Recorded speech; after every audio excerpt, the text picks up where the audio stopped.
بسم اللہ الرحمن الرحیم۔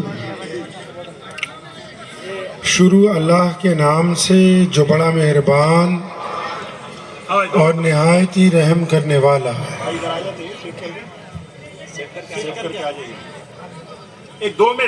تمام حضرات درود شریف پڑھ لیجئے پہلے۔ اللہم صلی علی محمد وعلی آل محمد کما صلیت علی ابراہیم وعلی آل ابراہیم۔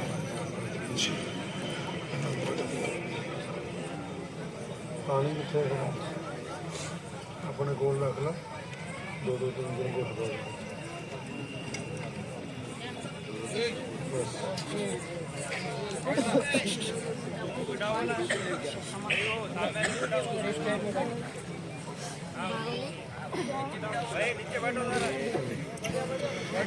ہو لاکھوں سلام اس آقا پر صلی اللہ علیہ وسلم، ہو لاکھوں سلام اس آقا پر، ظلم لاکھوں جس نے توڑ دیے، دنیا کو دیا پیغام سکون، طوفانوں کے رخ موڑ دیے۔ اس محسن عالم نے دنیا میں کیا کیا نہ دیا انسانوں کو، دستور دیا، منشور دیا، نئی راہیں دی، نئے موڑ دیے۔ محمد صلی اللہ علیہ وسلم نے پوچھا رک کے، روتا کیوں ہے؟ کہنے لگا کہ میرا جو مالک ہے اس نے مجھے کہا ہے کہ چکی پیسو، لیکن مجھے بخار ہے، جسم میں درد ہے، اور اس درد سے چکی پیستا ہوں کہ اگر میں یہ کام نہیں کروں گا تو میری چمڑی ادھیڑ دے گا۔ پیارے نبی صلی اللہ علیہ وسلم نے فرمایا کوئی بات نہیں، ہم تمہاری مدد کریں گے۔ اتنا کہہ کے وہاں سے چلے گئے۔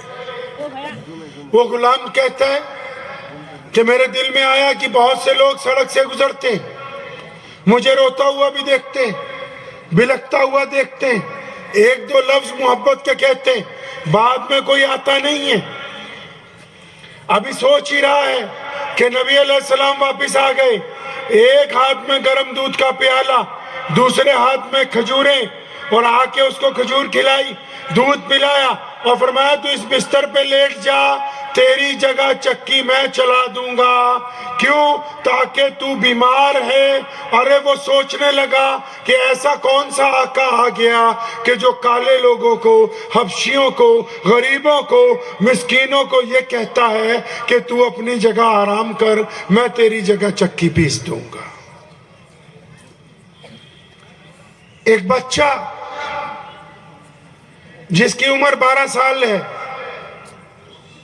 اپنے چچا کے گھر گیا، اس کے باپ کا انتقال ہو چکا ہے۔ کہنے لگا چچا میری ماں لوگوں کے گھروں میں کپڑے اور برتن دھونے جاتی ہے تو اس کا کرتا پھٹ گیا ہے، لوگ اس کو دیکھتے ہیں، مجھے شرم آتی ہے، خدا کے لیے ایک جوڑا کپڑے کا دے دو، ایک چادر دے دو، میں اپنی ماں کا کرتا سلواؤں گا۔ چچا کہنے لگا کہ 4-5 سال جب سے تمہارا باپ مرا ہے تم ہر کام کے لیے میرے پاس آ جاتے ہو، جاؤ بھاگ جاؤ، میں کرتا کپڑا نہیں دے سکتا تمہیں۔ وہ بچہ مایوس ہو کے نکلا، روتا ہوا گھر کو جا رہا ہے۔ رستے میں کوئی ملا، بچے روتا کیوں ہے؟ کہنے لگا میری ماں کا کرتا پھٹا ہوا ہے، ہم غریب ہیں، پیسے نہیں ہیں، کرتا خرید نہیں سکتے، کسی نے ابھی تک دیا نہیں، چچا کے پاس مانگنے کے لیے گیا تھا، اس نے بھی انکار کر دیا۔ تو اس بندے نے کہا کہ میں تجھے ایک چوکھٹ کا دروازہ بتاتا ہوں، وہ چوکھٹ ہے محمد رسول اللہ کی، جو بیت اللہ سے ٹیک لگا کے بیٹھتے ہیں، تو ان کے پاس جانا، تجھے ماں کے لیے چادر مل جائے گی۔ وہ بچہ پہلے اپنی ماں کے پاس گیا کہ چچا نے تو انکار کر دیا، مجھے کسی راہگیر نے مشورہ دیا ہے کہ تو رسول اللہ کے پاس جا۔ کہنے لگی بیٹا بالکل نہیں جانا، میں نے سنا ہے اگر کوئی محمد رسول اللہ کو نعوذ باللہ دیکھ لے، کوئی ان سے بات کر لے، پھر انہی کا ہو جاتا ہے۔ تو میں نہیں چاہتی کہ ہم اپنا باپ دادا کا دین چھوڑ دیں، بیٹا وہاں نہیں جانا۔